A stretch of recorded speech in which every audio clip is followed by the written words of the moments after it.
Assalamualaikum warahmatullahi wabarakatuh.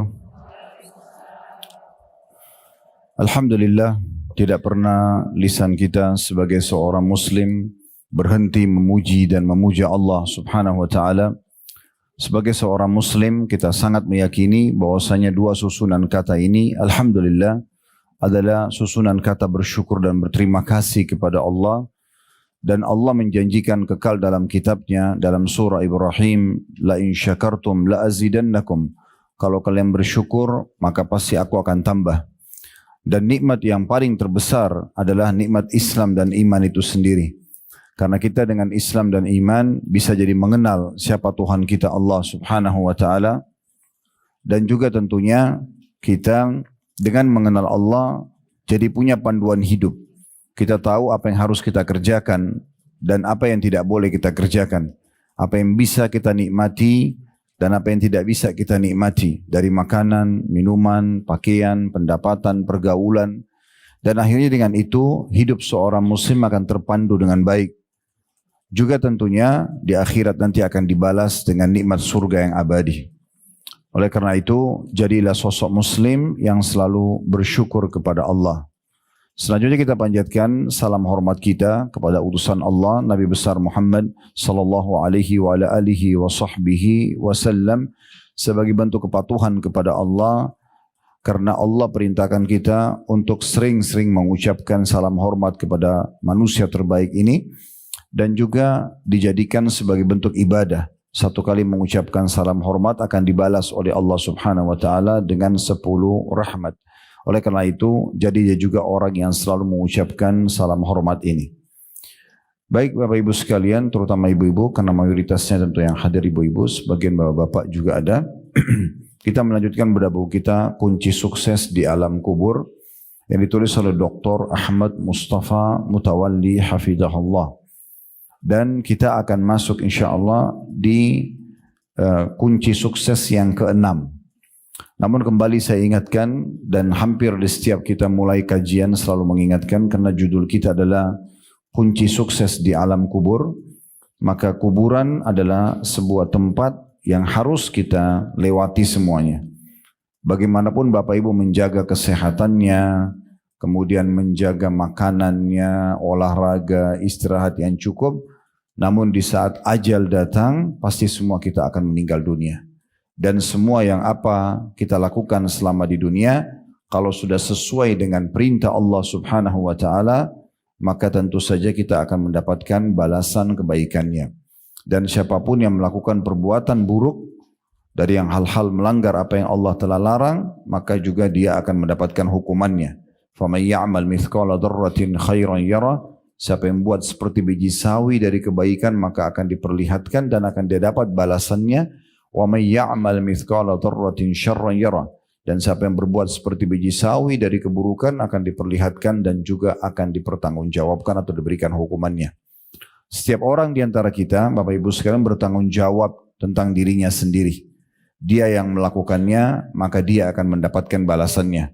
Maka jeli-jelilah dalam memilih perbuatan, pergaulan, sikap, akhlak. Semua ini kita harus menentukan yang terbaik. Dan Islam sudah mengajarkan kepada kita semua yang baik-baik. Kalau Bapak Ibu coba menjadi seorang muslim dan muslimah yang baik, dipastikan hidup kita akan sempurna.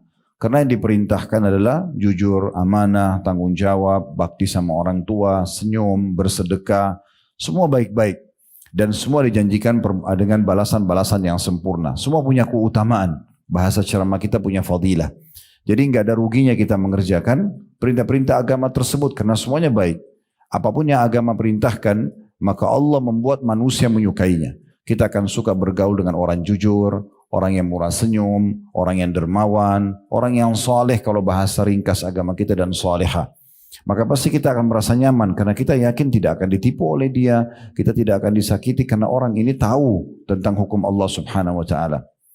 Dan ini kita tidak masuk dalam bahasan kita kalau ada kasuistik ya. Misal Bapak Ibu pernah bertemu dengan satu orang di pengajian lalu dia menipu. Nggak boleh dipukul rata. Karena itu dia sendiri, dia pribadi.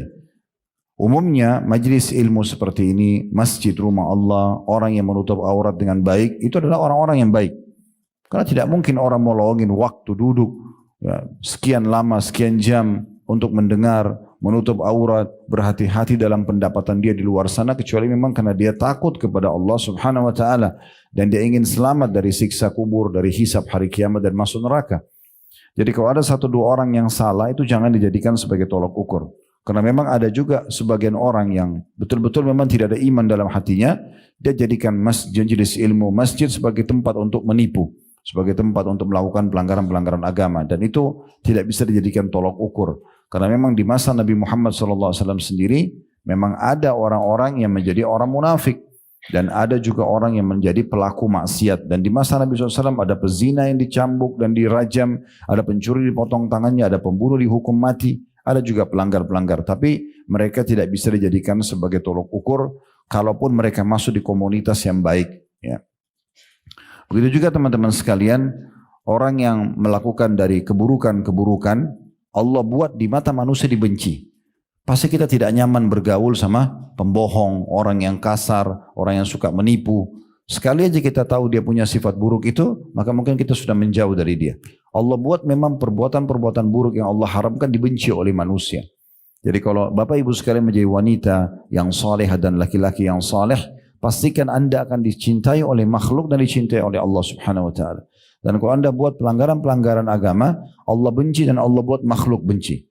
Makanya dalam sebuah hadis yang sahih kata Nabi SAW, kalau Allah mencintai seorang hamba karena kekuatan imannya, ilmunya dan amal solehnya, yang paling pertama Allah panggil Jibril alaihissalam.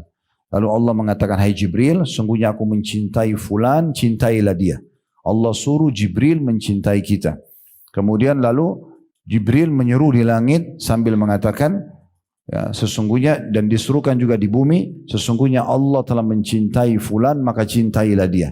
Maka dia pun dicintai oleh seluruh makhluk di langit sana dan juga di bumi. Ya. Maka Allah pun memberikan dia penerimaan di muka bumi. Maksudnya orang akan merasa nyaman, temannya banyak, keluarganya nyaman sama dia, selalu orang kenang kebaikan-kebaikannya. Nah itu cirinya Allah mencintai dia. Sebaliknya kalau Allah membenci seorang hamba karena banyaknya pelanggarannya, kemaksiatannya, suka dusta, suka mengganggu, suka menipu dan segala macam hal. Kalau Allah membencinya, maka Allah akan memanggil Jibril alaihissalam. Lalu mengatakan, hai Jibril, aku membenci fulan, bencilah dia. Maka Jibril membencinya. Lalu Jibril menyeruh di langit sana bahwasanya Allah membenci si fulan, maka bencilah dia. Maka Allah buat seluruh makhluk di langit membencinya, dan juga tentunya orang-orang di bumi pun banyak yang tidak menyukainya, dan pasti dia akan selalu kena efek jerah. Tidak ada orang yang melakukan pelanggaran agama tidak dijerahkan, tidak mungkin. Dia sering bohong misalnya, pasti akan kebongkar. Dia sering menipu, pasti akan kebongkar. Dia ganggu orang, pasti akan kebongkar dan akan mempermalukan diri dia sendiri. Itu semua tujuannya supaya dia berhenti dari kesalahan dia. Kalau tetap saja dia lakukan, dia pindah misalnya dari kota ke kota yang lain, di sana lagi dia lakukan, di sana juga akan diperhinakan. Terus begitu sampai akhirnya puncaknya dihukum, disiksa kubur dan juga di akhirat sana. Oleh karena itu teman-teman sekalian, majelis ilmu seperti ini tujuannya adalah bagaimana kita memahami hukum Allah dan menerapkan dalam hidup. Saya sudah pernah sampaikan di pertemuan-pertemuan sebelumnya, kami para dai tidak mungkin Bapak Ibu sekalian mengetuk rumah Anda tiap saat, ayo enggak boleh begini, ayo harus begitu. Tapi Bapak Ibu harus menentukan itu. Datang ke majelis ilmu seperti ini atau dengarkan sekarang di media, dan dengarkan dengan tulus dan ikhlas dengan tujuan supaya Bapak Ibu punya panduan hidup. Juga poin penting, setiap kali kita adakan pengajian seperti ini, apapun yang sedang kita bahas, berarti kita membahas ini untuk ke depan. Tidak ada bahasan kita bermaksud sekarang ke belakang. Misal kalau kita bahas tentang kejujuran, kalau misalnya ada yang hadir, dia suka bohong, bukan berarti kita menyinggung dia. Tapi kita sedang membahas dan Allah sedang sampaikan ke kuping dia, dan di dalam tersapi dalam hati dia dan terenungi dalam pikiran dia, oh ternyata saya harus jujur ya, saya nggak boleh bohong, supaya dia perbaiki mulai hari ini ke depan. Tujuan majelis ilmu seperti itu. Ya. Kalau hari ini kita akan bahas kunci sukses yang ke-6 adalah zikir kepada Allah, maka kita akan bahas sekarang ke depan. Jadi kalaupun yang lalu-lalu sudah Bapak Ibu terbiasa dengan zikir, maka berarti sekarang lebih giat lagi. Kalau sebelumnya belum terbiasa, apalagi lalai, maka sekarang mulai start untuk menjadi orang yang banyak melakukan ketaatan ini. Ingat teman-teman sekalian, saya bukan menakut-nakuti, tapi semua kuburan yang Bapak Ibu biasa lewatin, gundukan tanah dan batu nisan, itu manusia yang sama dengan kita di dalam sana. Dan kita pun akan sama dengan mereka. Kalau hari ini kita mengkafani saudara kita, kerabat kita, kalau kita memikulnya di geranda dan disolati jenazahnya lalu diantar ke kuburan, kemudian menjadi kenangan manusia beberapa hari saja, oh ibu itu, oh bapak itu, habis itu selesai, akan hilang semua kenangan dia. Rumah dia hanya dikenang beberapa waktu, oh itu rumah dia, oh itu pakaian dia, setelah itu diwaris, dibagi warisan, selesai. Orang tidak akan mengenang lagi rumah dia dan seterusnya. Maka beruntunglah orang yang cerdas memahami masalah ini, bagaimana dia punya persiapan-persiapan untuk menuju ke liang lahat itu. Setiap orang kita kalau kita gambarkan rasionalnya, kita semua ini sedang berjalan, sama-sama berjalan, di depan kita ini ada liang-liang lahat yang lubang. Dan siapa yang jatuh duluan dia akan jatuh, tergantung ajalnya. Oleh karena itu beruntung orang yang selalu memikirkan masalah ini. Rabi' ibn Hutsaim rahimahullah, seorang ulama tabi'in yang sangat masyhur, beliau sampai menggali liang lahat di belakang rumahnya. Untuk dia pribadi, bukan untuk dia dikubur ya, hanya untuk muhasabah, introspeksi diri saja. Beliau setiap malam masuk di situ lalu kemudian membaca firman Allah Subhanahu wa taala dalam surah Al-Mu'minun, qala rabbirji'un la'alli a'malu salihan fima tarakt. Ya Allah, kembalikanlah aku ke dunia, ya hidup lagi. Ini bagi orang yang sudah meninggal, apalagi dalam keadaan kafir, dia nyesal-nyesal. Lalu dia mengatakan, wahai Tuhanku, kembalikan aku di dunia. Semoga saja aku bisa melakukan amal-amal saleh yang dulu pernah aku tinggalkan. Tapi Allah mengatakan, kalla innaha kalimatun huwa qailuha wa min wara'i barzun ila yaumi yub'atsun. Itu hanya perkataan yang mereka ucapkan dan mereka sudah berada di alam yang ada barzakhnya. Barzakh itu berarti pemisah antara dia dengan kehidupan dunia. Jadi orang-orang di kuburan itu, walaupun dia manusia seperti kita biasa, tapi sudah nggak bisa buat apa-apa. Mereka berada di alam yang sendiri dan diletakkan oleh Allah dinding sehingga mereka tidak bisa interaksi sama kita lagi. Mereka tidak bisa lagi beramal, mereka tidak bisa lagi bertaubat, mereka tidak bisa lagi interaksi sama kita. Beruntunglah mereka yang sudah punya amal-amal yang mereka perbanyak semasa hidup sehingga menemani di kuburan, dan rugilah orang yang akhirnya menyia-nyiakan amal saleh. Juga kembali saya ingatkan, penyesalan di hari kiamat terjadi pada 3 orang. Yang pertama, yang abadi penyesalannya. Orang kafir, orang munafik, orang musyrik. Meninggal dalam keadaan ini menyesal abadi karena masuk ke neraka selamanya. Dikubur disiksa, di neraka disiksa dan tidak bisa keluar. Sampai dalam sebuah hadis yang sahih disebutkan, nanti ahli neraka akan memanggil para penjaga neraka dari kalangan malaikat, tolong minta sama Allah ringankan buat kami. Malaikat tidak jawab sekian puluh tahun, ya, nggak dijawab oleh malaikat. Terus disiksa 24 jam non-stop, tidak ada istirahatnya. Kalau penjara manusia di dunia ini masih ada waktu tidur, waktu istirahat, waktu ke kamar mandi, waktu makan, waktu olahraga. Di neraka nggak ada itu. Disiksa 24 jam dan non-stop. Nggak ada negosiasi. Mereka panggil malaikat puluhan tahun nggak dijawab. Setelah itu pun malaikat mengatakan jangan pernah kalian bicara. Nggak ada negosiasi. Tetap disiksa. Lalu mereka memanggil Allah Subhanahu wa taala, zat yang punya sifat Ar-Rahmanur Rahim, zat yang Maha Pengasih, Maha Penyayang. Mereka mengatakan, wahai Tuhan kami, tolonglah ringankan kami, keluarkan kami. Allah tidak menjawab mereka, kata Nabi Muhammad SAW, selama seumur dunia. Ya, umur dunia ini berapa miliar tahun? Ya, perlu kita tahu ya, kita ini manusia makhluk terakhir Bapak Ibu sekalian. Sebelum kita sudah ada jin, sudah ada hewan-hewan, sudah ada air. Ini semua ini sudah ada sebelum kita. Ya, Allah sudah ciptakan. Makanya waktu Allah ciptakan Nabi Adam, iblis sudah ada, malaikat sudah ada. Dalam surah Al-Baqarah waktu iblis atau malaikat disuruh sujud, iblis menolak, kan gitu. Jadi ini semua bukan hal yang baru gitu. Ya, semua ini sudah ada sebelumnya. Maka kita makhluk terakhir. Ya, dan kita harus faham masalah ini teman-teman sekalian, supaya kita jangan sampai terlalaikan terus-menerus. Ya, karena kalau terlalaikan terus-menerus akan menyesal nantinya. Akan sangat menyesal, bukan cuma menyesal, akan sangat menyesal nantinya. Jadi kita harus renungi sama-sama, kita harus punya persiapan betul-betul dan kita harus selamatkan diri kita. Karena kalau tidak jadi masalah, ya, kita akan jadi masalah buat diri kita sendiri. Perbanyak amal soleh dan kalau ada kesempatan dikasih umur, maka perbanyak taubat dari dosa-dosa yang lalu supaya tidak ada hisapnya nanti hari kiamat. Sebelum datang waktu kita tidak bisa lagi berbuat apa-apa, tidak bisa lagi kita selamatkan diri kita. Jadi penyesalan yang pertama adalah orang-orang kafir, munafik dan musyrik yang abadi. Mereka tidak bisa lagi keluar dari neraka itu dan disiksa selamanya. Lalu kita kembali ke riwayat tadi, maka mereka memanggil Tuhan mereka Allah, zat yang Maha Pengasih dan Maha Penyayang, tapi Allah tidak menjawab mereka seumur dunia. Setelah itu pun Allah menjawab mereka, ikhsa'u fiha wa la tukallimun. Ya, terhinalah kalian di dalam neraka itu, tinggallah di situ selamanya dan jangan pernah kalian bicara dengan aku. Jadi setelah disiksa seumur dunia, Allah juga menjawab begitu. Karena banyak orang lupa. Mereka cuma tahu sifat Allah Ar-Rahman Ar-Rahim, Allah Maha Pengasih Maha Penyayang, tapi mereka lupa Allah juga Syadidul Iqab. Allah itu sangat berat siksaannya. Ya, Bapak Ibu bisa rasakan siksaan itu. Kita sekali bohong, bisa saja Allah buat kita gelisah sebulan. Siksaan Allah itu berat. Sekali orang buat salah, Allah buat dia masalah rumah tangganya misalnya sekian tahun. Banyak masalahnya.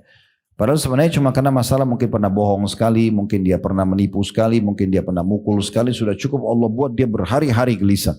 Ya, oleh karena itu jangan pernah anggap cuma satu sisi Allah Maha Pengasih Maha Penyayang dan lupa kalau Allah itu sangat berat siksaannya. Amal soleh dipelajari untuk diterapkan, dosa-dosa dipelajari untuk dijauhi. Ya kan itu.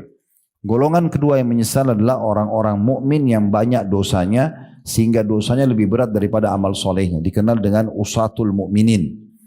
Jadi dia sholat, ya tapi dia juga masih berbuat dosa-dosa yang lain. Sehingga nanti pada saat ditimbang amalnya hari kiamat, dosanya lebih berat. Misalnya dosanya 10.000, amal solehnya 9.000. Dia harus disiksa dulu untuk membersihkan 1.000 atau 1.500 dosanya. Orang ini juga menyesal karena harusnya dia tidak perlu masuk ke neraka. Kalau dia tidak buat dosa itu kan dia bisa masuk ke surga langsung. Cuma penyesalannya tidak ada manfaatnya sampai nanti nikah bersih dosanya atau mendapatkan syafaat pertolongan yang Allah izinkan. Nah, golongan ketiga ini yang kita garis bawahi adalah orang-orang mukmin yang masuk ke surga. Mereka enggak masuk neraka, mereka masuk surga dari awal. Tetapi banyak sekali amal-amal soleh yang mereka sia-siakan selama di dunia. Misalnya lewati kotak amal masjid gak sumbang, lihat orang miskin gak beri, azan dikumandangkan gak sholat sunnah qobliyah misalnya, sunnah-sunnah lah, bukan yang wajib ya. Tapi nanti dia nyesal, karena ternyata kalau dia kerjakan dia akan dapat derajat lebih tinggi dari apa yang dia dapatkan sekarang gitu. Cuma penyesalan itu tidak akan bermanfaat lagi, karena sudah tidak bisa naik ke derajat itu. Mirip kalau komplek perumahan biasanya kan ada klaster-klaster ya. Ada klaster yang premiumnya, ada klaster tipe A, tipe B, tipe C gitu ya. Nah bisa saja orang yang cuma mengerjakan amal wajib, misalnya dia di klaster B misalnya, atau di klaster C. Klaster yang di atasnya itu lebih mewah, lebih bagus fasilitasnya. Tapi itu khusus orang yang menggabungkan wajib sama sunnah. Dia nggak bisa lagi dapat itu. Nah, pertanyaan sederhana, kenapa Bapak Ibu nggak mau sholat sunnah? Apa masalahnya? Waktunya juga toh kita akan lalui daripada duduk, sholat aja duha. Daripada hanya duduk atau aktivitas biasa sambil berzikir pagi. Kenapa enggak sholat ba'diyah? Kenapa enggak sholat malam? Masalahnya apa? Gitu kan? Orang lain bisa kerjakan, kenapa kita tidak kerjakan? Itu akan mendatangkan penyesalan nanti karena ternyata itu membawa derajat yang tinggi di surga. Nah, di antaranya yang kita bahas sebenarnya adalah berzikir kepada Allah. Banyak sekali orang anggap ini zikir ya sudahlah. Ya, mungkin habis sholat saya sudah cukup. Atau mungkin zikir pagi petang kalau pada yang baca sudah cukup. Padahal sebenarnya tidak cukup. Itu belum cukup ya. Kita harusnya berzikir kepada Allah non-stop. Ingat satu-satunya ibadah yang tetap bertahan sampai di surga hanya zikir. Di surga nggak ada lagi sholat, nggak ada jihad, nggak ada lagi sedekah, nggak ada lagi haji, nggak ada semuanya. Yang ada cuma zikir saja.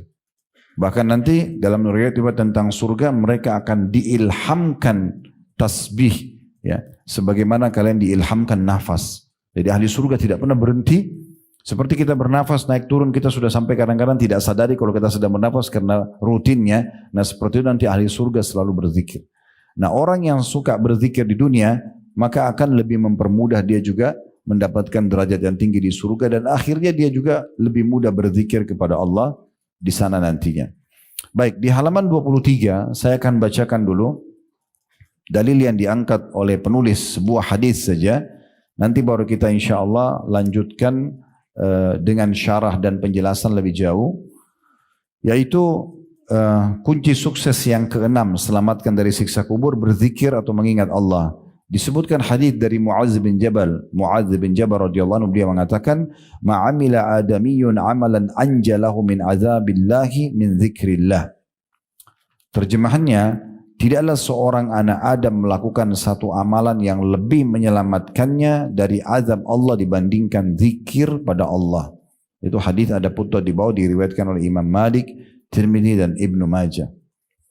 Hadis ini ya, memberikan gambaran kepada kita teman-teman sekalian bagaimana agungnya zikir itu. Sampai-sampai Ya, di sini Muadz bin Jabal radhiyallahu anhu mengatakan pastikan tidak ada sesuatu yang paling cepat dan paling mudah menyelamatkan orang dari siksa Allah kecuali zikrullah. Sebagian ulama mengatakan kalau ada orang pas terjerumus dalam dosa pun kemudian dia berzikir kepada Allah, misalnya dia terbuka pintu interaksi sama lawan jenis, dia mau terjerumus pada zina. Kalau dia sempat ucapin saja astagfirullah, itu tiba-tiba kayak seperti ada tameng gitu. Kayak dia muncul rasa takut, dia khawatir, dia bisa tidak lanjutkan. Orang pencuri, orang apa saja, atau mungkin orang lagi duduk gosipin orang. Tiba-tiba ada yang mengatakan astagfirullah. Itu satu kali ucapan saya sudah cukup membuat orang jadi hati-hati. Apalagi kalau dia segera berzikir lebih banyak, maka akan membuat dia jauh daripada perbuatan dosa itu. Berarti juga selamat dari hukuman yang bisa datang dari perbuatan dosa tersebut. Ya. Jadi zikir ini sangat besar sekali manfaatnya. Baik, karena penulis hanya mengangkat sebuah hadis, maka saya akan coba bacakan untuk Bapak Ibu sekalian dari kitab Sahih At-Targhib Tarhib. Ya. Kitab As-Sahih At-Targhib Tarhib ini insya Allah nanti kalau tidak ada halangan saya akan kirim ke tim, nanti tim akan kirim ke ketua majelis taklim dan bisa dikirimkan ke Bapak Ibu ya, nanti bisa dibuka PDF-nya di di rumah ya. Yang jelas ada kitab zikir khusus ya, kitab zikir khusus ya, diangkat oleh Al-Mundhiri namanya. Al-Mundhiri pengarang buku At-Targhib Tarhib. Kitab At-Targhib Tarhib ini termasuk kitab yang sangat kami referensikan ya, karena khusus membahas tentang janji-janji Allah di ibadah yang kita kerjakan dan juga khusus membahas ancaman-ancaman Allah di dosa yang kita kerjakan. At-Targhib artinya hadis-hadis yang berisikan motivasi untuk mengerjakan ibadah, keutamaannya lah ya. Semua masalah perintah dalam agama di situ disebutkan hadis-hadisnya oleh Al-Mundhiri rahimahullah tentang keutamaannya. Dan at-tarhib artinya ancaman ya, bagi pelanggar dosa ya, ancaman bagi pelanggar dosa, dan itu kena hukumannya. Dari situ diangkat hadis-hadis tentang masalah ancamannya. Riba itu apa ancamannya, zina apa ancamannya. Jadi saya sangat rekomendasikan untuk Bapak Ibu baca buku ini, dan bukunya sangat mudah untuk dibaca. Nanti dalam bentuk PDF akan dikirim ke panitia. Nanti panitia insya Allah baru share ke Bapak Ibu sekalian ya. Tapi mungkin bukan sekarang, tapi selepas kita ta'lim. Sekarang fokus saja dengarkan apa yang ditulis oleh beliau. Dan yang akan dikirim nanti adalah buku judulnya Sahih At-Targhib Tarhib. Sahihnya. Maksudnya adalah setelah menelusuri buku Al-Mundhiri oleh Al-Albani rahimahullah, Syekh Al-Albani mengeluarkan hadis-hadis yang lemah. Lalu beliau menukil dan hanya menulis di situ buku, di dalam buku itu hadis-hadis yang sahih dan hasan saja. Lalu kemudian beliau mengatakan judulnya Sahih At-Targhib Tarhib. Jadi insya Allah nanti buku ini kalau Bapak Ibu baca nggak perlu khawatir ini sahih nggak hadisnya, karena buku ini sudah sahihnya. Baik, ada satu kitab dari kitab-kitab ini, dari kitab-kitab yang ini kurang lebih 6 jilid terjemahan bahasa Indonesia ya. Di jilid 3-nya ada khusus tentang masalah zikir. Misal contoh, beliau menyebutkan tentang adanya anjuran memperbanyak zikir kepada Allah Subhanahu wa taala.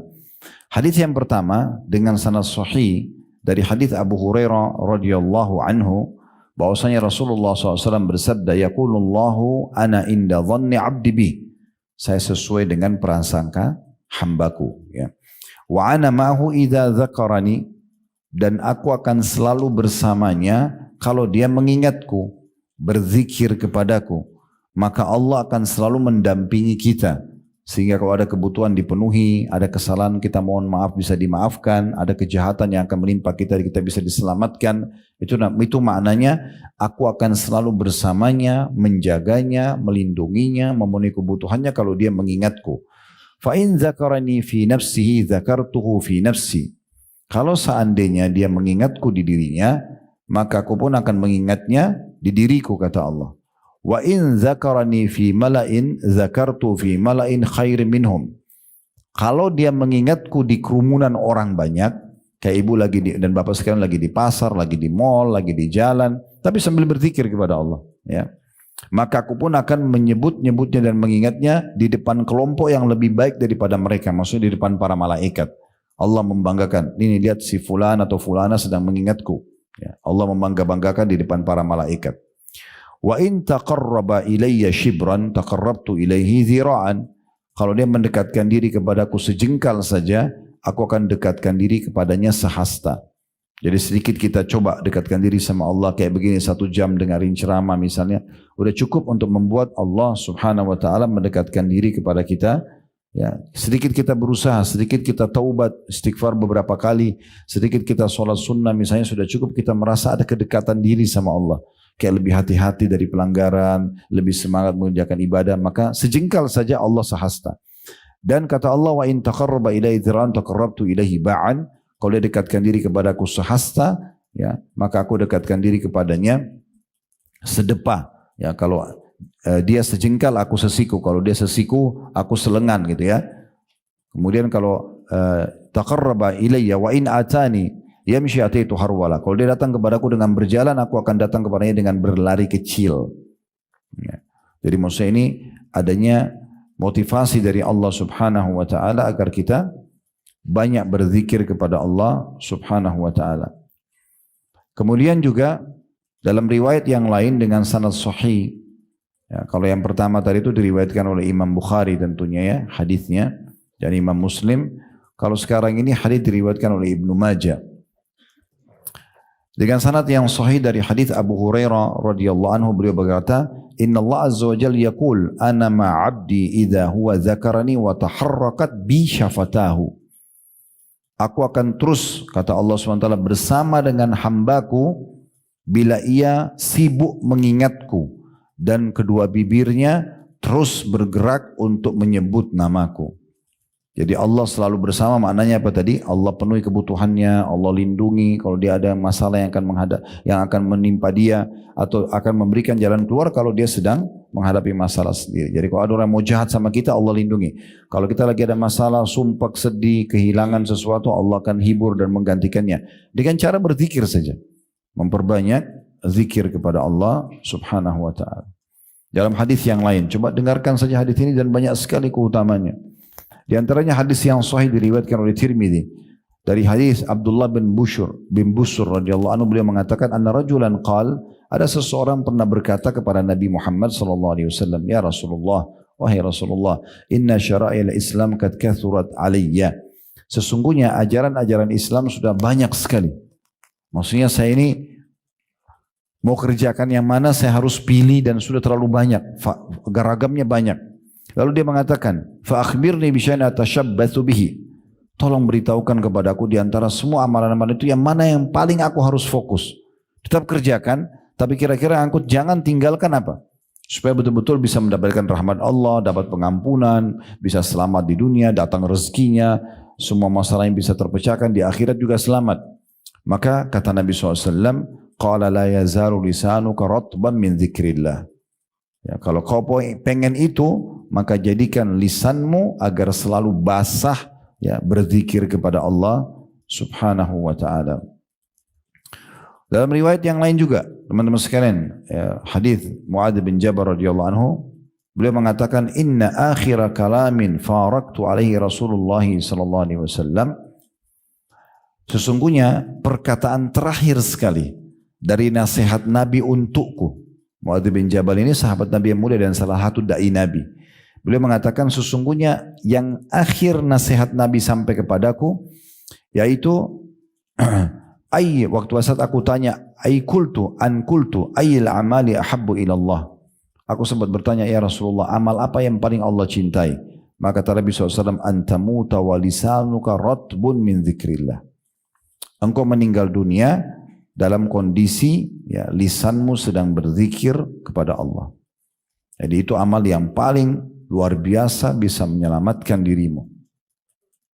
Dalam hadis yang lain diriwayatkan oleh Ahmad dan ini disahihkan oleh Syekh Albani dari hadis Abu Darda radhiyallahu anhu. Rasulullah SAW bersabda, ala unabbiukum bi khairi amalikum. Mau enggak saya tunjukkan pada kalian amal kalian yang paling bagus, paling besar pahalanya, paling menyenangkan nanti kalau kalian lihat di timbangan amal kalian, wa azkaha inda malikikum, dan yang paling suci di sisi raja kalian Allah. wa arfa'iha fi darajatikum, dan yang paling cepat mengangkat derajat kalian di surga. Cepat sekali, dengan sedikit lakukan sudah langsung derajatnya tinggi di surga. Wa khairi lakum min infaqi dzahabi wal wariq, dan lebih bagus lagi, pahalanya lebih besar daripada kalian menginfakkan di jalan Allah emas dan perak. Ini yang akan dilakukan lebih baik bahkan daripada berinfak dengan emas dan perak. Kita bisa bayangkan kalau kita keluarkan emas dan perak dengan Allah, berapa besar pengorbanan kita. Ini lebih bagus lagi. Wa khairi lakum min an talqaw aduwakum fatadribu anaqam wa yadribu anaqakum. Bahkan pahalanya lebih besar lagi daripada kalian bertemu dengan musuh kalian di medan perang, lalu kalian pun menebas leher mereka atau leher kalian ditebas oleh mereka. Artinya kalian membunuh musuh di medan perang, pergi jihad, atau kalian pun terbunuh mati syahid. Ini masih lebih bagus lagi dari itu. Jadi saya ulangi, luar biasa ya. Kata Nabi SAW, maukah saya sampaikan amal yang paling baik? Ini keutamaan pertama. Yang kedua, paling suci di sisi Tuhan kalian. Ya. Jadi amal yang paling baik, maksudnya paling besar pahalanya, paling suci ya, di sisi Tuhan kalian. Kemudian yang ketiga, paling cepat mengangkat derajat kalian di surga. Paling cepat mengangkat derajat kalian di surga. Jadi luar biasa cepatnya melejit langsung ke derajat yang tinggi. Yang keempat, lebih baik daripada infak dengan emas dan perak. Lalu kemudian yang kelima, lebih baik daripada masuk ke medan perang, jihad, membunuh musuh atau terbunuh oleh musuh jadi mati syahid. Maka spontan semua sahabat mengatakan, qalu bala ya Rasulullah. Maka semua sahabat mengatakan, tentu wahai utusan Allah. Siapa yang enggak mau mendapatkan 5 keutamaan sekaligus? Amal yang paling baik, amal yang paling suci, paling cepat mengangkat derajat, lebih baik daripada sedekah dengan emas dan perak, lebih baik daripada jihad dan mati syahid. Maka mereka mengatakan, tentu ya Rasulullah. Qala, maka Nabi SAW mengatakan, zikrullah, berzikir kepada Allah. Qala Mu'adz bin Jabal, ma syai'u anja min adzabillahi min zikrillah. Lalu keluarlah perkataan Mu'adz bin Jabal. Nah tadi di buku kita ini cuma diambil potongan terakhir hadis ini.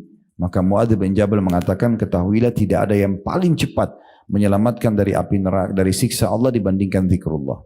Dan sudah kita kasih sedikit contohnya ya. Bahkan perbuatan dosa seseorang itu bisa tiba-tiba berhenti ya dengan dia berzikir kepada Allah. Dalam riwayat yang lain, Abdullah bin Umar radhiyallahu anhu mengatakan, mirip dengan tadi riwayat sebelumnya ya. Kata Nabi SAW, wa ma min syai'in anja min adzabillahi min zikrillah. Ketahuilah tidak ada yang paling cepat menyelamatkan seseorang hamba dari hukuman Allah dibandingkan zikrullah. Maka sahabat mengatakan, qalu walal jihadu fisabilillah, perang pun di jalan Allah ya Rasulullah tidak bisa secepat zikir untuk menyelamatkan dari hukuman Allah. Kata Nabi SAW, qala walau an yadriba bisayfihi hatta yanqati'.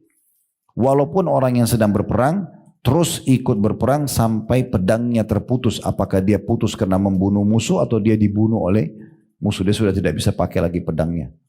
Berarti luar biasanya zikrullah itu. Sampai-sampai betul-betul bisa menyelamatkan, menjadi pahala yang sangat besar dan bisa menyelamatkan dari segala macam mara bahaya ya. Jadi sangat baik itu kalau misalnya Bapak Ibu lagi kaget ya, atau lagi kagum, selalu zikrullah ya. Kalau kita lagi kaget, kita bisa bilang subhanallah atau Allahu Akbar misalnya. Kalau kita lagi kagum, kita bilang Masya Allah. Ya, selalu begitu ya. Dan setiap ada omongan, kalau itu positif, bilang Masya Allah. Kalau ada sesuatu yang kurang baik, astagfirullah. Terus itu ya. Dan ini non-stop. Non-stop. Mulai sekarang ke depannya yang sedang kita targetkan, bukan cuma zikir habis sholat saja, bukan hanya zikir pagi petang, tapi bagaimana Bapak Ibu tidak pernah berhenti lisannya berzikir kepada Allah Subhanahu wa taala. Jadikan rutinitas. Ya. Kalau lagi pada duduk nongkrong atau ibu lagi masak, potong bawang, potong cabe, sambil zikir. Kenapa enggak ambil zikir? Gitu kan. Sementara zikir itu tadi sudah dikatakan lebih baik daripada jihad, daripada ya infak, ya. Dan paling cepat mengangkat derajat di surga, paling mudah menyelamatkan dari segala macam mara bahaya atau siksaan. Kenapa kita enggak lakukan? Selalu berzikir kepada Allah Subhanahu wa taala. Di dalam riwayat yang lain juga, riwayat yang sahih diriwayatkan oleh Tabarani dan Al-Bazzar dari hadits Ibnu Abbas radhiyallahu anhuma, ia menuturkan bahwasanya Rasulullah SAW bersabda, "Man ajaza minkum 'anil lailati ay yaqabadahu wa bakhila bil mali ay yunfiqah." wajabuna 'anil adu an yujahida falyukthir dzikrallah. Siapa di antara kalian yang tidak mampu atau masih merasa berat bangun sholat malam. Kemudian yang kedua, masih perhitungan kalau mau mengeluarkan infak. Dan yang ketiga, masih takut menghadapi musuh. Maka segera selamatkan dirinya untuk menutupi kekurangan itu semua dengan memperbanyak zikrullah. Karena zikir akan menutupi kekurangan itu.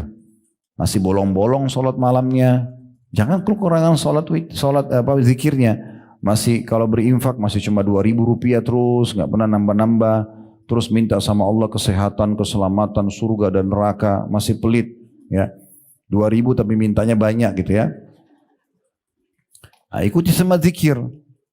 Atau masih takut berhadapan sama musuh, takut tumpah darahnya. Segera sempurnakan semua itu kata Nabi SAW dengan memperbanyak zikrullah. Ya. Itu luar biasa gitu ya. Kemudian selanjutnya ada satu riwayat yang unik juga sahih. Ini tentang riwayat hadis Al-Harith Al-Ash'ari tentang Nabi Yahya alaihissalam. Nabi Yahya sepupunya Nabi Isa. Mereka sezaman ya. Yahya dan Isa alaihissalam sezaman. Dua-dua lokasi dakwanya Palestina dan ayahnya Nabi Yahya namanya Nabi Zakaria. Ini satu keluarga nabi-nabi.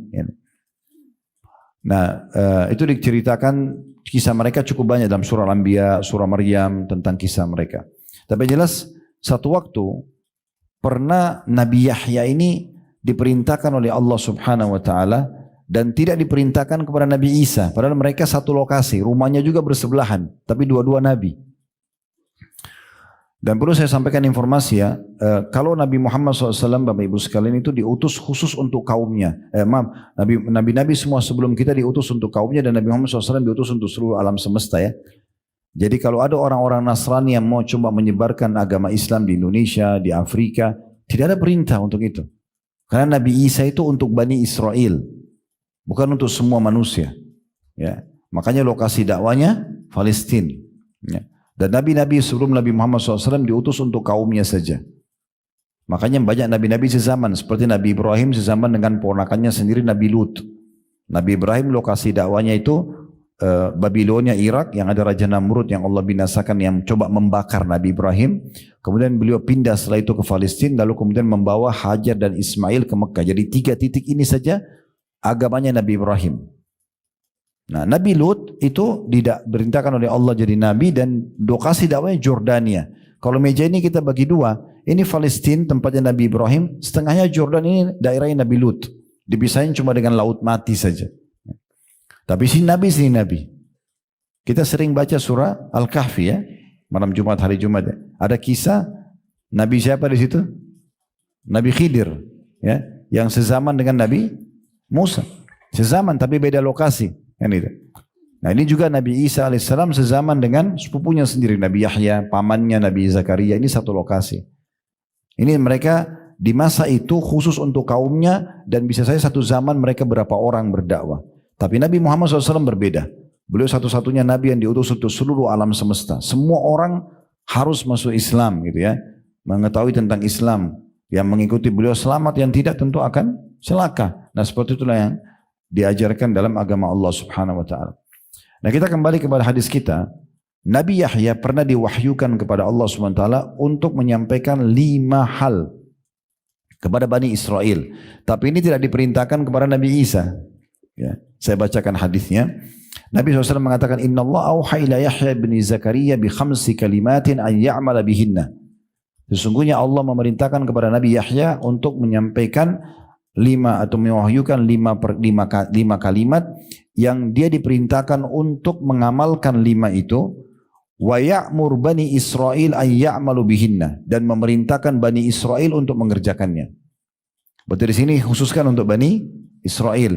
Tapi karena Nabi Muhammad SAW menukil kepada kita, kalau beliau sudah sampaikan berarti bagian juga daripada hal yang kita dianjurkan ya. Faka'anna abta'a bihinna, tapi Nabi Yahya terlambat dalam menerapkannya. Begitu terima wahyu enggak langsung diterapin untuk dirinya, enggak langsung disampaikan. Fa'atahu Isa faqal inna Allah amaraka bi 5 kalimatin an ta'mala bihinna. Lalu Nabi Isa diperintahkan oleh Allah untuk menegur Nabi Yahya. Nabi Isa datang. Lalu mengatakan, sesungguhnya Allah perintahkan kamu dengan 5 kalimat agar engkau mengamalkannya. Wa ta'muru Bani Israil an ya'malu bihinna. Dan kau juga diperintahkan untuk menyampaikan kepada Bani Israel untuk mengamalkannya. Fa imman tukhbirahum wa imma an ukhbirahum. Sekarang ambil keputusan, kamu mau sampaikan pada mereka atau aku yang sampaikan?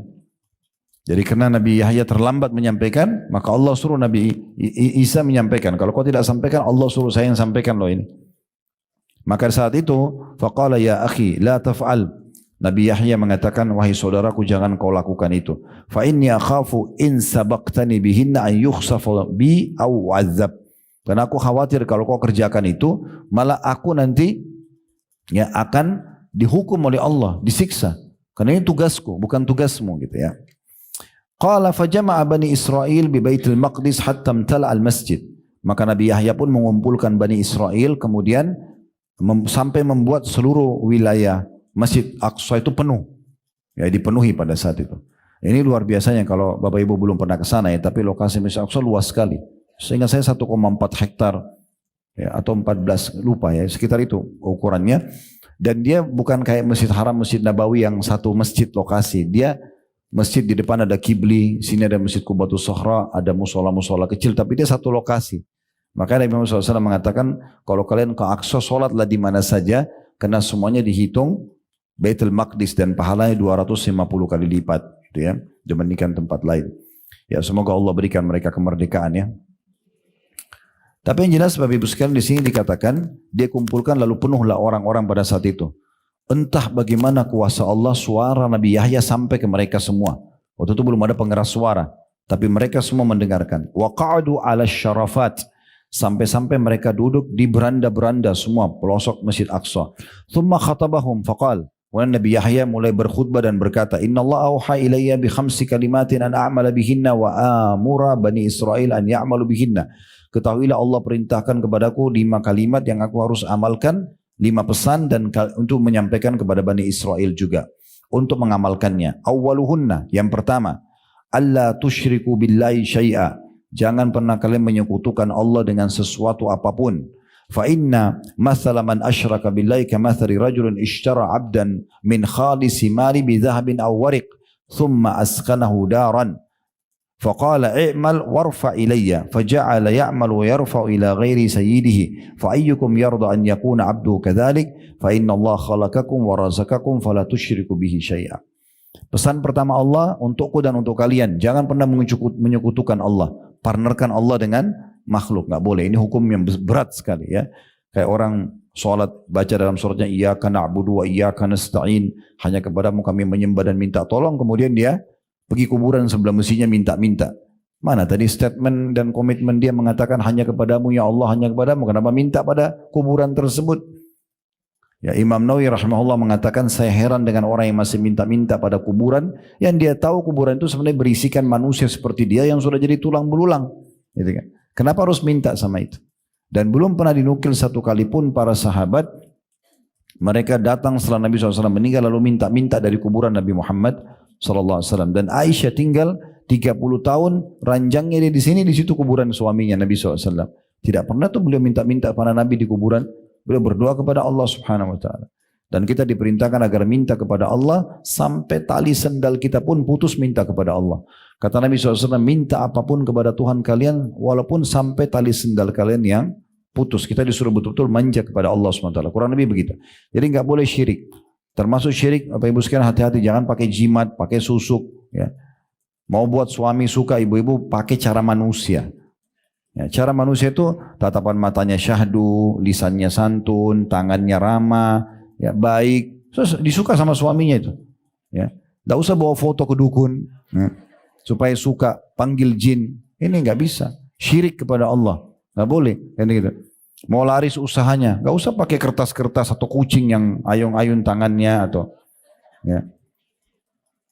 Nah itu keyakinan orang-orang non-Muslim, mereka yakin bisa panggil konsumen, bisa datangkan rezeki, nggak penting. Caranya gimana Ustaz? Supaya saya bisa usaha saya maju. Sederhana kok. Modal halal, sistem halal, produk halal. Habis itu ikutin dengan sedekah. Saya jamin 100% laku. Coba deh, modalnya selalu halal walaupun sedikit. Keberkahan akan ada. Produknya halal, sistemnya halal. Lalu jangan lupa hubungkan antara pendapatan kita, ekonomi ini dengan sosial. Bagi pada orang lain, maka akan banyak keberkahan. Nah seperti itu. Jadi yang pertama tidak boleh syirik. Ya, kata Nabi Yahya AS, karena perumpamaan orang yang berbuat syirik adalah seperti seseorang yang beli hamba sahaya. Di masa dulu ada hamba sahaya, sekarang tidak ada. Ada hamba sahaya. Nah, dia beli hamba sahaya ini bisa diperjualbelikan. Kemudian dia tinggalkan di sebuah tempat dan dia siapkan semua fasilitasnya dan dia bilang, kamu kerja nanti hasilmu buat saya. Tapi ternyata dia pergi kasih hasilnya kepada orang lain. Siapa di antara kalian yang suka dengan itu? Maksudnya Allah ciptakan kita, lalu kita menyembah selain Allah Subhanahu wa taala atau mempartnerkan Allah dengan makhluknya. Pesan yang kedua, wa idza qumtum ila sholati fala taltafitu fa inna Allah yuqbilu biwajhihi ila wajhi abdi ma lam yaltafit. Kalau kalian sholat jangan pernah noleh-noleh, ya. Itu pesan yang kedua.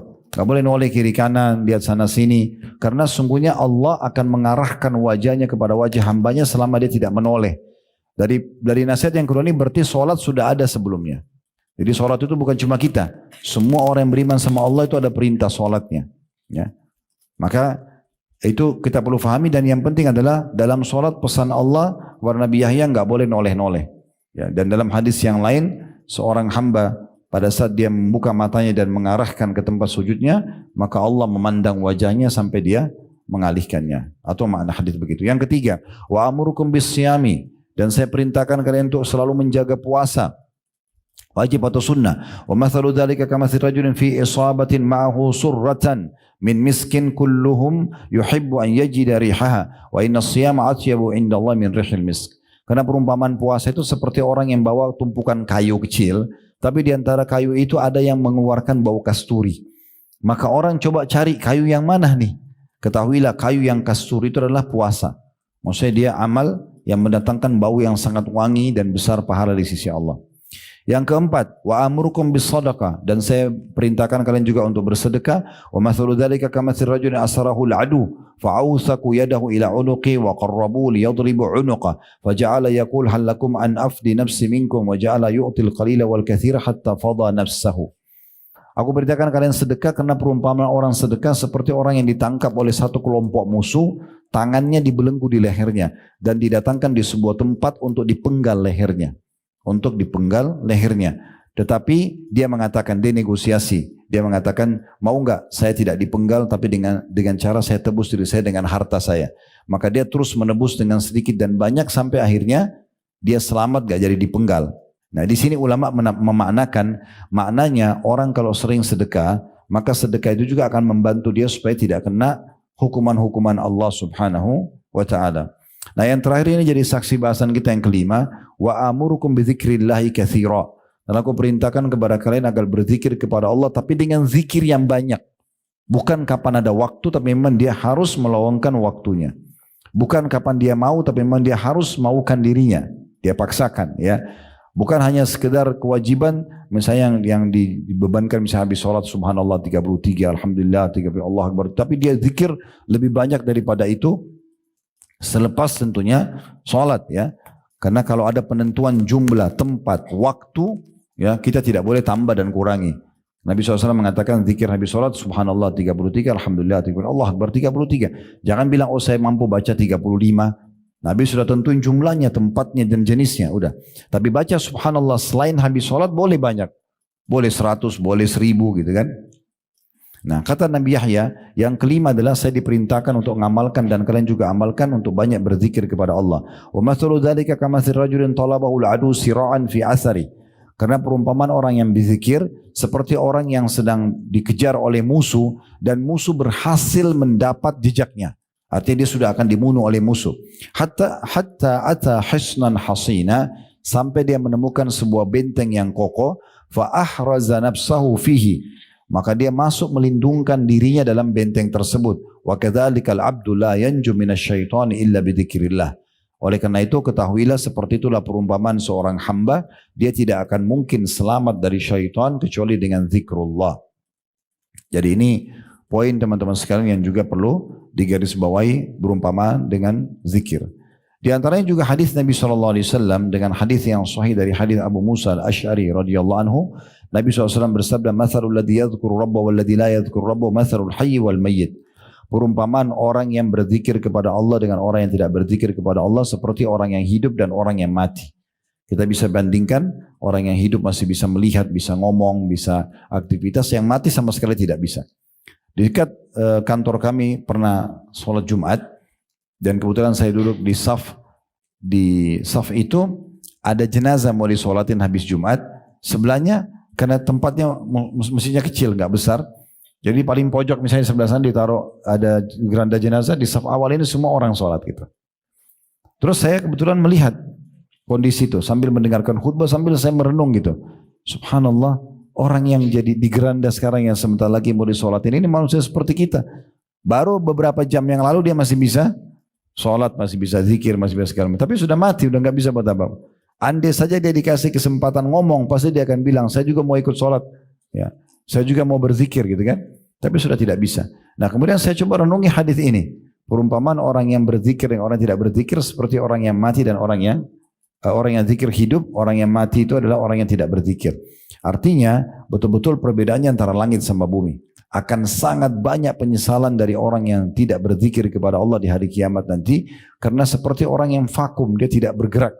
Tidak bisa beraktivitas apa-apa dibandingkan dengan orang yang banyak berzikir. Dalam riwayat lain, rumah. Ya, perbedaan perumpamaan antara rumah yang ada banyak berzikir kepada Allah dan tidak zikir seperti rumah orang mati dan orang yang hidup. Ya, seperti orang hidup itu kan ada lampu, ada kehidupan, ada ngobrol. Nah seperti itu orang berzikir sama kuburan yang memang tidak ada orang di sana gitu ya. Kemudian selanjutnya mungkin saya tutup dengan ini ya. Tentang masalah, tentu banyak sekali hadis, tapi kita tidak bisa baca semua. Nanti Bapak Ibu bisa murajaah di kitab zikir yang tadi saya bilang, yang akan kita coba kirimkan ya. Tapi ada sebuah hadis yang menyebutkan tentang keutamaan majlis seperti kita. Insya Allah majlis ilmu begini ya. Atau misalnya Bapak Ibu hadir di satu masjid, semua lagi berzikir, yang sana lagi baca subhanallah, yang sini lagi baca alhamdulillah, sana baca Quran, yang sana lagi sholat. Orang di lingkungan kayak semuanya lagi berzikir tapi masing-masing. Nah ini punya keutamaan sendiri. Ya. Dan tidak masuk dalamnya orang yang berzikir rame-rame. Ya. Saya dia baca subhanallah, yang lain semua pada ikut semua, itu tidak masuk dalam masalah itu. Nanti kita jelaskan jabarannya ya. Tapi saya bacakan dulu hadisnya, hadis yang sahih. Abu Hurairah mengatakan radhiyallahu anhu bahwasanya Rasulullah SAW bersabda, Inna lillahi malaikatan yatufuna fit turuq. Ketahuilah ada golongan khusus malaikat-malaikat Allah yang keliling di jalan-jalan di muka bumi ini. Yaltamisuna ahla zikir. Mereka khusus mencari orang-orang yang zikir, mengingat Allah. Di antaranya majelis ilmu begini masuk dalam zikir. Atau orang baca Quran, atau orang berzikir, baca subhanallah, alhamdulillah, atau orang lagi sholat, itu semua dianggap zikrullah, bagian daripada zikir kepada Allah ya. Maka malaikat ini khusus keliling-keliling nyari. Kayak majelis ilmu ini mereka cari. Kalau mereka sudah temukan fa in wajadu qauman yadhkurunallaha tanadau. Kalau mereka temukan kaum yang sedang kumpul kayak majelis ilmu atau orang lagi zikir habis sholat, maka mereka saling manggil satu sama yang lain. Malaikat ini ya. Kemudian mereka mengatakan halummu ila hajatikum. Ayo kumpul sekarang cepat, inilah hajat kita. Ini loh sebabnya Allah ciptakan kita, khusus pekerjaan mereka itu mencari majlis-majlis seperti ini. Fayahuffunahum biajniyatihim, maka malaikat-malaikat tersebut mulai melindungi mereka dengan sayap-sayapnya ila samai dunia, sampai ke langit dunia. Langit yang pertama kita bisa lihat. Qala fayas'aluhum rabbuhum wa huwa a'lamu bihim ma yaqulu ibadi. Maka Allah pun bertanya kepada para malaikat tersebut sambil mengatakan, dan Allah lebih tahu sebenarnya. Allah bertanya ini bukan Allah tidak tahu, tapi Allah memang menugaskan malaikat, lalu Allah tanyakan kepada mereka, apa yang diucapkan oleh hamba-hambaku itu?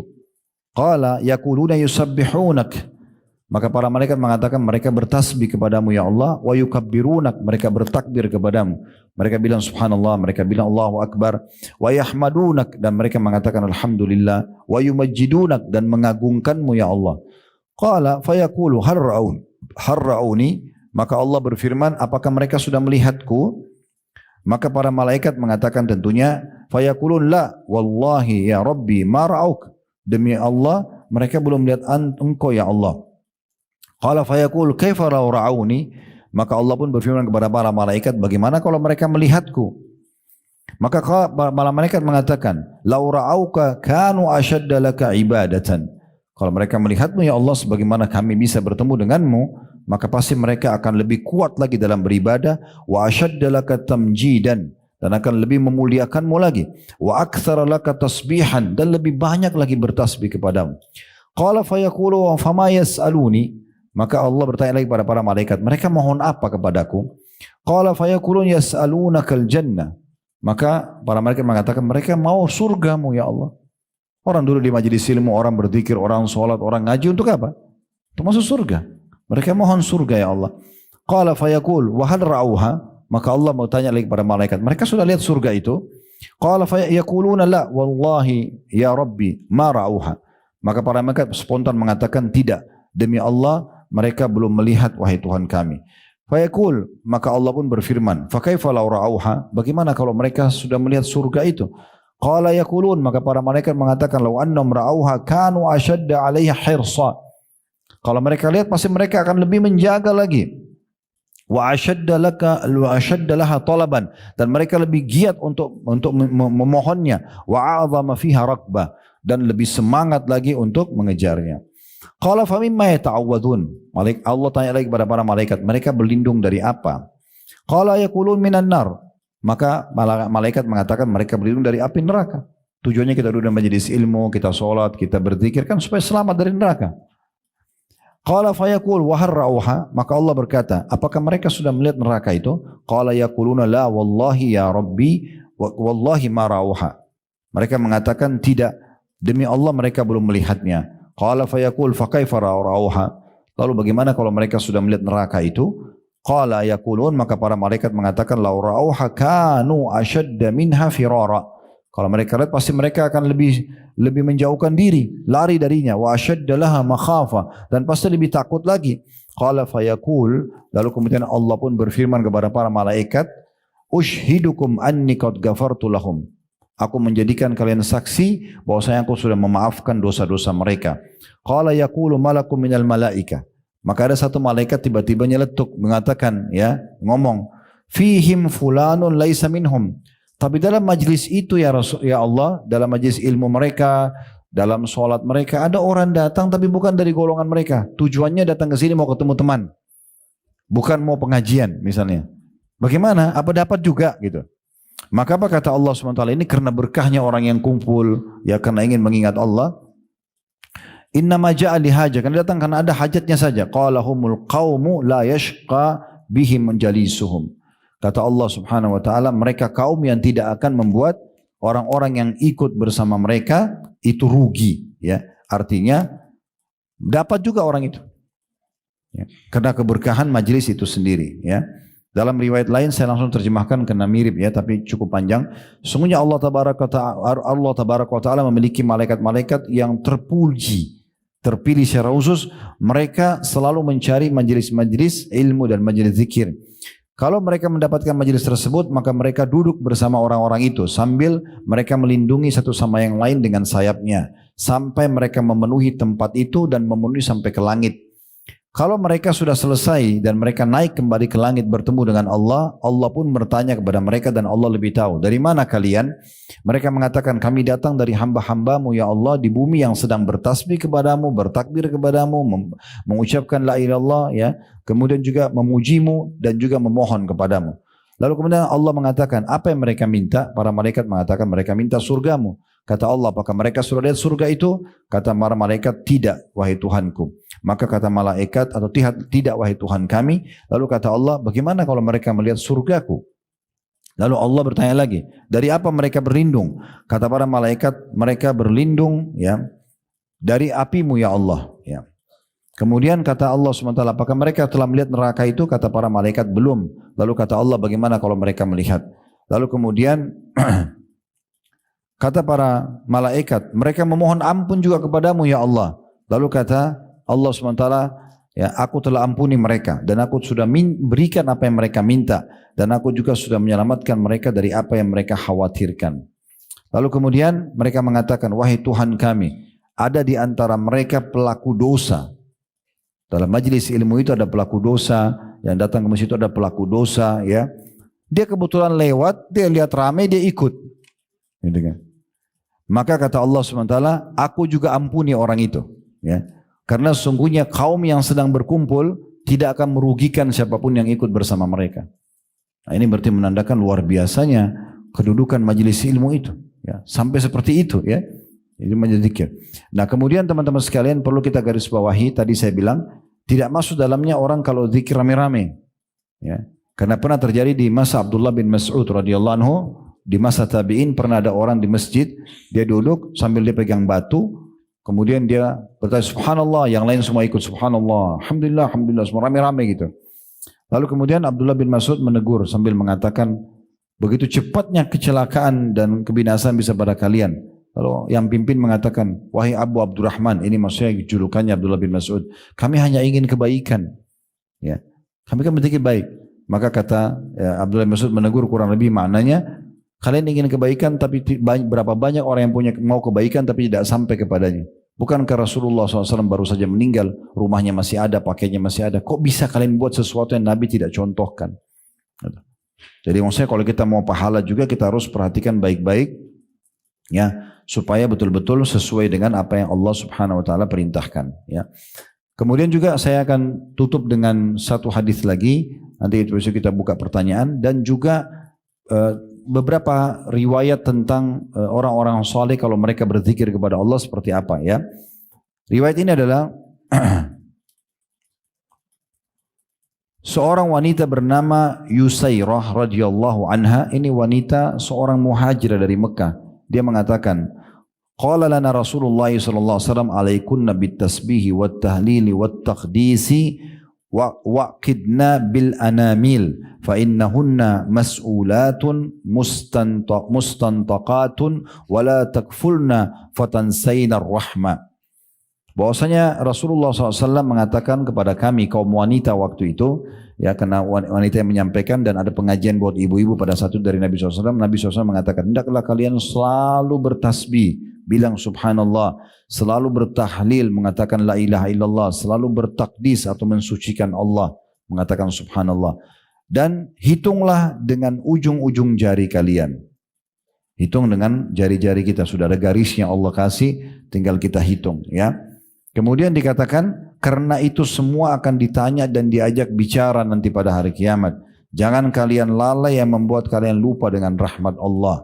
Hadis ini diriwayatkan oleh Tirmidzi dan juga Abu Daud. Ada riwayat lain yang menjelaskan tangan yang dipakai untuk berzikir akan menjadi saksi pada hari kiamat. Akan menjadi saksi pada hari kiamat. Nah ini poin juga yang berhubungan dengan masalah ini. Nah dinukil dalam kisah, ya, Abdullah bin Mas'ud, ya, maaf, Abu Ubaidah bin Abdullah bin Mas'ud, anaknya Abdullah bin Mas'ud. Ketika hati seseorang terus berzikir pada Allah, maka ia selalu berada dalam solat, ya. Dan jika ia berada di pasar, lalu ia menggerakkan kedua bibirnya untuk berzikir, maka itu akan lebih baik buat dia. Dan dinukil juga bahwasanya para salafus salih, mereka berzikir dengan jumlah yang sangat banyak. Di antaranya disebutkan nama Khalid bin Ma'dan rahimahullah. Beliau bertasbih kepada Allah setiap hari 40.000. Ya. Itu selain membaca Al-Quran dan juga, ya, pada saat ditemukan beliau meninggal dunia, jenazahnya untuk dimandikan, tangannya masih memegang seakan menghitung berzikir. Karena sukanya berzikir kepada Allah Subhanahu Wa Taala. Mungkin ibu ada yang mengatakan dan bapak, gimana Ustaz zikir 40.000 kan banyak sekali. Jadi gini. Poinnya Bapak Ibu sekalian bukan masalah jumlahnya, tapi keberkahan yang Allah berikan kalau kita sudah rutin kerjakan ibadah itu. Contoh gini, kalau orang belum terbiasa berdoa, dia berat berdoa. Atau kadang-kadang dia sudah sehabisan kata-kata, dia mau berdoa apa lagi? Karena dia tidak terbiasa berdoa. Coba rutinkan doa itu, nanti Allah berkahi, muncul ide di otak kita, mau ucapin apa? Lisan kita tiba-tiba ngucapin. Makin sering kita ulangi doa, makin banyak Allah bukain kata-kata doa yang kita tidak pernah susun sebelumnya. Kan gitu. Contohnya ini sholat malam. Kalau ibu baru dan bapak sekalian baru sholat malam, berat rasanya. Tapi kalau sudah rutin, setiap hari sudah 1 tahun, 2 tahun, sudah 5 tahun, sudah 10 tahun, itu malah jadi ringan sekali. Bahkan kita merasa, masa cuma baca surah ini lagi, akhirnya bertambah, ada Allah kasih keberkahan. Tadinya kita cuma bangun 15 menit sebelum subuh atau setengah jam. Nanti mundur 1 jam, nanti mundur 2 jam. Nanti ada orang menikmati semalam suntuk berdoa dan bermunajat sama Tuhannya. Itu keberkahan Allah kasih. Utsman bin Affan radhiyallahu anhu membaca Al-Quran di sholat witir terakhir itu 30 juz Al-Quran. Kan bagaimana caranya? Yaitu keberkahan. Yang biasa Bapak Ibu baca Qul Huwallahu Ahad, yaitu Utsman bin Affan 30 juz. Ya. Nah, iya betul itu. Coba itu Ibu dan Bapak sekalian tinggal ketik di Google tentang kisah Utsman bin Affan. Beliau mengkhatam di witir rakaat terakhir. Bukan witir 3 rakaat ya. Rakaat terakhirnya itu baca 30 juz. Gimana ceritanya? Keberkahan. Allah kasih keberkahan. Contoh yang lain, kita tidak pernah sedekah. Akan berat kita keluarin walaupun cuma 5.000, 10.000. Tapi kalau kita sudah rutin sedekah, Allah kasih keberkahan. Kita akan tidak ada beban walaupun sudah 10 juta, 100 juta kita tidak ada beban. Karena keberkahan yang Allah kasih. Nah begitu seterusnya. Jadi ini masalah keberkahan. Asal kita sudah mulai dulu mengerjakannya. Makanya disebutkan ya bahwasanya dalam riwayat yang sahih Nabi SAW itu selalu berzikir di setiap keadaan beliau. Kalau lagi ngomong sama orang beliau berhenti. Tapi kalau lagi tidak ngomong sama orang selalu berzikir. Disebutkan dalam hadis yang sahih riwayat Bukhari Muslim bahwasanya karena Rasulullah SAW yadhkurullaha ala kulli ahyanihi ya.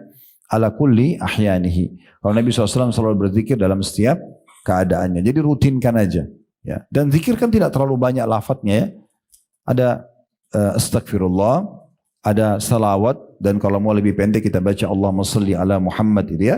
Terus diulangi saya Allahumma salli ala Muhammad, Allahumma salli ala Muhammad. Kalau mau lebih lengkap bisa saja. Tapi kalau misalnya orang mau pilih yang ringkasnya, adalah haula wala quwata illa billah. Ada subhanallah, alhamdulillah, wa la ilaha illallah, Allah akbar. Ada subhanallahi wa bihamdi, subhanallahi azim. Gitu kan? Ada la ilaha illallah dengan segala macam jenisnya. Tidak lebih dari 10 sebenarnya. Kurang dari itu jenis-jenis zikir. Jadi kalau Bapak Ibu lowongkan waktu untuk menyebutkannya dalam keseharian, anggaplah dimulai dari setiap zikir ini 10 kali aja. 10 kali subhanallah, alhamdulillah, wa la ilaha illallah, akbar, 10 kali astagfirullah, 10 kali salawat, 10 kali aja. Gitu kan?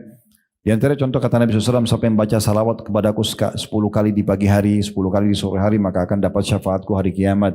Pelan-pelan nanti tingkatkan jadi 20, jadi 30, nanti terus-menerus akan lebih banyak dari itu insya Allah. Kapan kita Allah melihat keikhlasan kita, maka Allah akan mudahkan kita tentunya untuk ya, mendapatkan keberkahan di jenis ibadah itu. Allahu a'lam. Kita berdoa kepada Allah SWT semoga yang menghadiri majelis ini baik offline ataupun online ataupun siaran ulang dan live, semua diterima hajatnya dunia dan akhirat, dimudahkan urusannya, diampuni dosanya, diterima seluruh amal-amal solehnya, serta dipanjangkan umurnya di atas ketaatan kepada Allah Subhanahu wa taala, kesempurnaan ilmu, amal saleh, dan juga keberkahan di keluarga, di keturunan, dan juga di usaha-usaha yang sedang dikembangkan. Serta semoga Allah SWT selalu menjaga negeri kita agar menjadi negara yang aman, tentram, damai. Allah jaga persatuan, kesatuan dan juga kemerdekaan kita.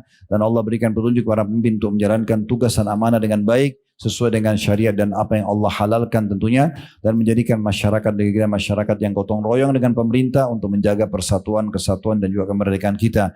Dan semoga Allah lunasi utang negara kita dengan semudah-mudahnya. Siapapun yang memberikan keburukan bagi Islam, bagi negeri kita, semoga Allah kembalikan tipu daya mereka kepada diri mereka sendiri.